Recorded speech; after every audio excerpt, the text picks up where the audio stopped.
BP, sugar, thyroid, obesity, hormone సమస్యలని మందులు లేకుండా నేచర్ మంత్ర ఫుడ్ తో రివర్స్ చేసుకోండి.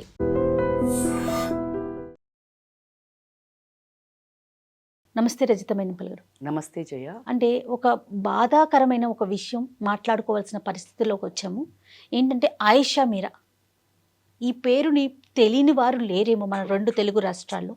ఎంత బాధాకరమైన విషయం అంటే కరెక్ట్గా 19 సంవత్సరాల తరువాత ఏదైతే మెడిసిన్ స్టూడెంట్, తను బీఫార్మసీ చదువుతున్న అమ్మాయిని అత్యాచారం చేసి హత్య చేసిన తర్వాత హైకోర్టుకు వెళ్ళి తల్లిదండ్రులు, తర్వాత సుప్రీంకోర్టుకి వెళ్ళి అక్కడ కూడా న్యాయాన్ని పొందలేక, అంటే తన శరీరాన్ని ముక్కలు ముక్కలుగా ఉన్న శరీరాన్ని ఇప్పుడు తల్లిదండ్రులకి ఇచ్చి అంత్యక్రియలకి వెళ్ళింది. తీసుకెళ్ళి ఇప్పుడు మీరు దహన సంస్కారాలు చేసుకోండి అనే కేసునే ఒక మిస్టరీగా చేసి కొట్టివేయటం జరిగింది కోర్టు.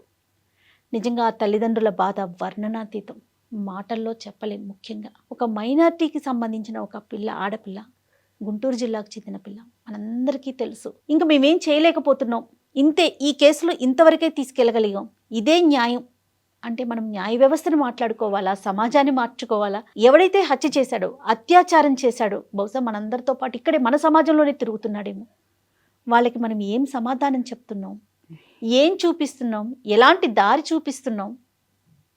రేపటి మన పిల్లలకి ఏం అర్థమవుతోంది? ఇది నిజంగా అంతు చిక్కని ప్రశ్నలు కదా. నాకు మీరు ఈ టాపిక్ చెప్పి మాట్లాడు అన్నప్పుడు ఫస్ట్ నా నోరు మైండ్ పెగలంది ఏంటి అంటే, ఆ పీసెస్ని ఇచ్చి తల్లిదండ్రులను మీరు 19 సంవత్సరాల తర్వాత డిగ్ చేసి, అంటే ఒక మానవత్వము అది డిగ్ చేసి తీశారు కదా, మానవత్వాన్ని, మన సమాజాన్ని, క్రూరత్వాన్ని, మన న్యాయ వ్యవస్థని లోపల సమాధి చేసి వీటిని బయటకు తీశారు అని నేను అనుకుంటున్నాను. And it is a very painful subject. అసలు మాట్లాడుకోవడానికి నోరు కానీ మనసు కానీ, ఆ తల్లి ఆవేదన మనం ఎవరము ఊహించలేనిది. ఎంత దౌర్భాగ్యం. కానీ ఒకటి మాత్రం ఇక్కడ చెప్పగలుగుతాను, ఎన్ని చేతగానే తనాలు ఉన్నాయి ఇక్కడ అంటే, ఫస్ట్ పోలీస్ వ్యవస్థ కప్పచెప్పినట్టు అది మా వల్ల కాదు అని ఎవరో ఒక చాతగా ఒక నార్మల్ తాపి మనిషిని, మేస్త్రిని తీసుకొచ్చి అతన్ని విక్టిమ్ చేసినప్పుడు, బట్ తల్లిదండ్రులు ఒక అభాగ్యుడికి పడొద్దు శిక్ష అని వాళ్ళు ఇతను కాదు అని క్లియర్గా చెప్పి అతన్ని బయటపడేశారు చూడండి. అది అండి తల్లిదండ్రుల గొప్పతనం. ఏంటంటే ఇది కాదు, వీడు కాదు, ఎందుకంటే అతనికి పడడం వల్ల ఎంత అసలు దొంగ తప్పించుకోవటమేమో కానీ కూడా 4 గోడల మధ్య కొన్ని సంవత్సరాల పాటు, ఒక 7 సంవత్సరాల పాటు ఒక తన జీవితాన్ని 4 గోడల మధ్య గడిపాడు. అతనికి ఇంజెక్షన్స్ ఇచ్చి కాళ్ళు చచ్చుపడిపోయేట్టు చేయటం ఒప్పించటానికి, అంటే మన కాపాడాల్సిన చట్టమే రాబందుల్లాగా ఒక మనుషులను ఇట్లా చేస్తే ఇంకా ఎవరండి రక్ష మనకి, కామన్ పీపుల్కి?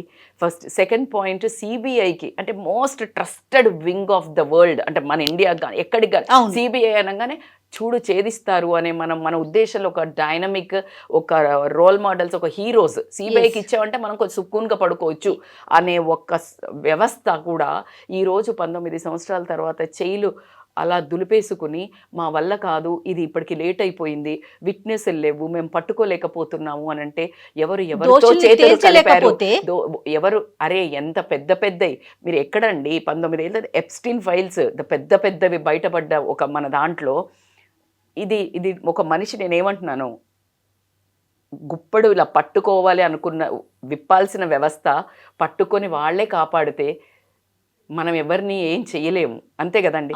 కాపాడాల్సిన దేవుడే ఏం చెప్తాడు కదా. అందుకనే ఇప్పుడు అలాంటి పరిస్థితిలో ఉన్నాం. ఏది ఏమైనా ఒకటి మాత్రం, మీరు నమ్ముతారా మేడం దేవుణ్ణి అని మీరు అంటే గనక, దేవుణ్ణి నమ్మినా నమ్మకపోయినా ఒకటి మాత్రం నమ్ముతాను, ఈ శిక్ష ఇక్కడ తప్పించుకున్నాడు కానీ ఆ కాలాంతకుడు ఎవడైతే చేశాడో అక్కడ తప్పించుకోడు. ఇంతకు ఇంత ఎన్ని రెట్లు అక్కడికి పోయేదాకా కూడా కాదు, ఇదే జీవితంలో ఎక్కడో అనుభవిస్తూనే ఉంటాడు, అనుభవించక తీరడు. ఇది నా మాట. ఖచ్చితంగా నేను 100% రాసిస్తాను. వాడికి తెలిస్తే, ఇప్పుడు ఎవరైతే చేశారో, ఆ తల్లిదండ్రులు ఎవరైతే ప్రొటెక్ట్ చేశారో, ఎవరో ఒకళ్ళు ఆరోగ్యపరంగా, నేనేం శాపం చేస్తలేను, ఇది జరుగుతుంది. ఎందుకంటే ఒక కన్నీళ్ళు, ఆడపిల్ల ఆ రోజు కన్నీళ్ళు పెట్టుంటుంది చూడు, తల్లిదండ్రి ఈ రోజు కన్నీళ్ళు పెడుతున్నారు చూడండి, అవి ఊరికే పోవండి. ఆ కన్నీళ్ళ విలువ అంతా ఇంత ఉండదు. బట్ ఏదేమైనా ఈరోజు ఒక భారతదేశ మహిళగా అని చెప్పను, ఒక సిటిజన్గా అని కూడా చెప్తున్నాను, సిగ్గుపడాల్సిన విషయం. మనము ఒక చిన్న అంటే కేసుని అంటే చిన్న అంటే ఏదో పెద్ద రాబరీ ఎక్కడి నుంచో వచ్చి ప్లాన్ వేసి చంపిన వాళ్ళు కాదు, మన తిరుగుతూ మన ఒక నార్మల్ మనిషి వాడి పైశాచిత్ దాన్ని అనుభవించడానికి వాడి జస్ట్ ఆ క్రూరత్వంతో చంపితే అది పట్టుకోలేనంత క్లిష్టమైన సమస్య ప్రాబ్లం అయితే కాదు. అయినా కూడా ఈ సిబిఐ కూడా ఓడిపోయింది అని చెప్పుకోవడానికి తల వంచుకొని సిగ్గుపడాల్సిన వ్యవస్థ అయితే మనం ఈరోజు ఫేస్ చేస్తున్నాము. ఆ తల్లిదండ్రి బాధ మీరు నేను వందల వేల మంది ఎవరు చెప్పినా కూడా అర్థం చేసుకోలేనిది.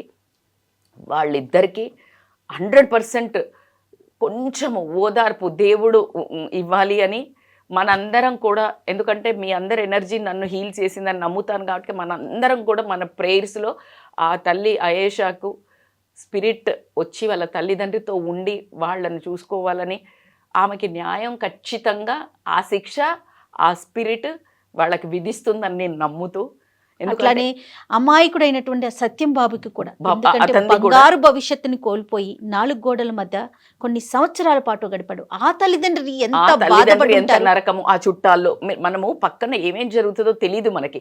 అండ్ ఎవరైతే ఇది చేశారో వాడి 19 ఏళ్ళు కూడా శిక్ష అనుభవించే ఉంటాడు భయంతో, ఎప్పుడు బయటపడుతుంది అని, ఎప్పుడు ఎవరికి డబ్బులు తినిపిస్తూ ఎప్పుడు మమ్మల్ని రక్షించండి అని ఎన్నో జరుగుంటాయి. సో ఏది ఏమైనా కానీ ఈరోజు మన తప్పు లేకుండా కూడా, బట్టలతో సంబంధం లేకుండా, ఏజ్తో సంబంధం లేకుండా, ఒక మతంతో సంబంధం లేకుండా, దేంతో సంబంధాలు లేకుండా, ప్రొఫెషన్తో సంబంధం లేకుండా ఒక ఆడదాన్ని ఇంకా ఒక వస్తువులాగా అనుభవించే ఒక దానిలాగా చూడడం వల్ల ఈ ప్రాబ్లమ్స్ జరుగుతున్నాయి కాబట్టి ఇంకా జరుగుతూనే ఉన్నాయి. దానికి ఒక ముగింపు లేదు. అట్లాగే ఒక చట్టం నుంచి మనకు రక్షణ లేదు, అలాగే న్యాయ వ్యవస్థ నుంచి న్యాయం లేదు, ఎక్కడి నుంచి లేదు. ఖచ్చితంగా ఉమెన్స్ డే అని మాట్లాడుకుని చాలా విర్రవీగుతున్న మనకి మళ్ళీ మనల్ని మనం విమెన్స్ డే చేసుకుంటూ సిగ్గుపడాల్సిన వ్యవస్థ అయితే వచ్చింది. సో ఖచ్చితంగా మనల్ని మనం అమ్మాయిదైతే ఆ రోజు తప్పు లేదు, ఏమీ లేదు. ఎంతకని ఎవరైనా ఉన్న ఆడపిల్లని, అది ఎగ్జాక్ట్లీ హాస్టల్లో ఉన్న ఆడపిల్లని. కాబట్టి ఎవరిని జాగ్రత్తగా ఉండండి. తల్లిదండ్రులకు మగపిల్లల్ని మనుషుల్లాగా పెంచండి, మృగాల్లాగా పెంచకండి.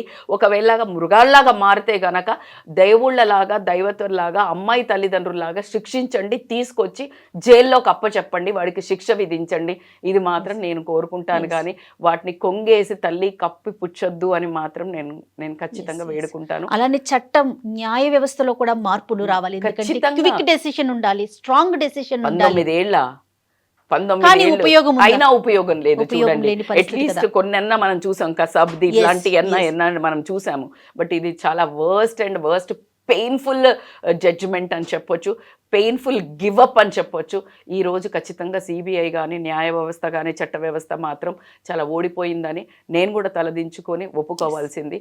ఆ తల్లికి, అయేషా తల్లిదండ్రులకు క్షమాపణ ఈ సిటిజన్గా ఉన్నందుకు కోరుకుంటున్నాను నేను ఖచ్చితంగా.